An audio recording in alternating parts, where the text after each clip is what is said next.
69 பேர். கருணாபுரம், அதை ஒட்டியுள்ள சில கிராமங்கள், சேஷமங்கலம்,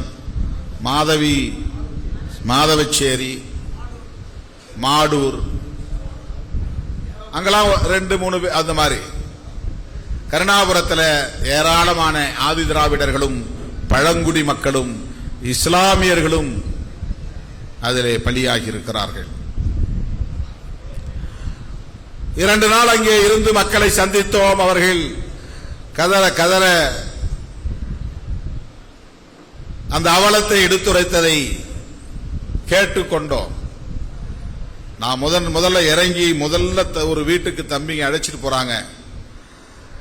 அவங்க தலித்து கிடையாது, ஆதி திராவிடர் கிடையாது, ஒரு இஸ்லாமியர் குடும்பம். போன உடனே அந்த குடும்பத்தில் அவங்க எழுந்து வெளியே வந்து சொன்னது, இறந்து போனதை பற்றியோ மற்றதை பற்றியோ சொல்லல, தலையில அடிச்சுட்டு சொன்னாங்க, தம்பி இந்த டாஸ்மாக் மூட சொல்லுப்பா, இந்த டாஸ்மாக் மூட சொல்லு, மதுபான கடைகளை மூட சொல்லு, கள்ளச்சாராயத்தால் தான் இவ்வளவு பேர் செத்தார்கள், கள்ளச்சாராயத்தை கட்டுப்படுத்த வேண்டும், கள்ளச்சாராயத்தை யார் விற்றார்களோ அவர்களை கைது செய்ய வேண்டும், அதற்கு உடந்தையாக இருந்தவர்கள் யார், அந்த தொகுதியின் சட்டமன்ற உறுப்பினர் யார், அந்த தொகுதியின் நாடாளுமன்ற உறுப்பினர் யார், அங்கே இருக்கிற காவல்துறை அதிகாரிகள் யார், வருவாய்த்துறை அதிகாரிகள் யார், இவர்களை எல்லாம் கைது செய்ய வேண்டும், திமுக அரசு ராஜினாமா செய்ய வேண்டும், முதலமைச்சர் பதவி விலக வேண்டும். இப்படித்தான் அரசியல்வாதிகளின் குரல் இருந்தது. ஆனால் ஒரு தாய்மார் வைத்த ஒரு கோரிக்கை, டாஸ்மாக் கடைகளை மூடுங்கள், மதுபான கடைகளை மூடுங்கள். அதனால்தான் மாவோ சொன்னான், மக்களிடம் சொல்லுங்கள், உங்களுக்கு கற்றுத் தருவார்கள் என்று சொன்னான்.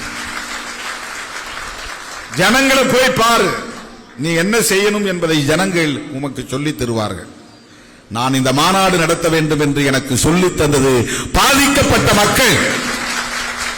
வேற எந்த நோக்கமும் கிடையாது, எனக்கு வேற எந்த கால்குலேஷனும் கிடையாது.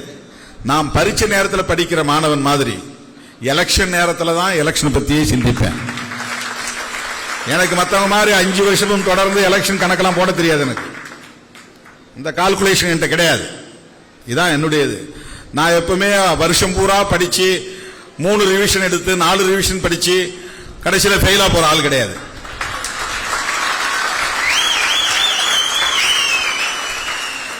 நான் பரீட்சை அன்னைக்கு படிச்சுட்டு அடுத்த நாள் போய் எழுதுவேன், பாஸ் பண்ணிடுவேன். நான் பெருமைக்கு சொல்லல, என் கூட படிச்ச லா காலேஜ் ஸ்டூடெண்ட்ஸை கேளுங்க. நம்ம ஊர் பாலகிருஷ்ணனுக்கு தெரியும், எல்லா சாதிகளிலும் இந்த பழக்கம் இருக்கிறது, சாதியற்ற நிலை. நாம் கூட அடிக்கடி பேசுவோம், தண்ணி அடிக்கிற இடத்துல சாதியை பார்க்க மாட்டான், எல்லாம் ஒரே ஊறுகா மட்டையை போட்டு நக்கிக்கிட்டு இருப்பான். அப்ப யாரும் சாதியை பார்க்க மாட்டான், ஒரே எலும்பை வாங்கி வாங்கி மாறி மாறி கடிப்பான்.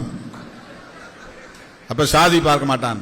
அதனால மது அருந்துகிற இடத்தில் சாதி கிடையாது, மது ஒழிக்கிற இடத்திலும் சாதி வேண்டாம், எல்லாம் சேர்ந்துதான் குரல் கொடுக்கணும். செய்திகளை உடனுக்குடனும் துல்லியமாகவும் தெரிந்து கொள்ள சப்ஸ்கிரைப் பண்ணுங்க.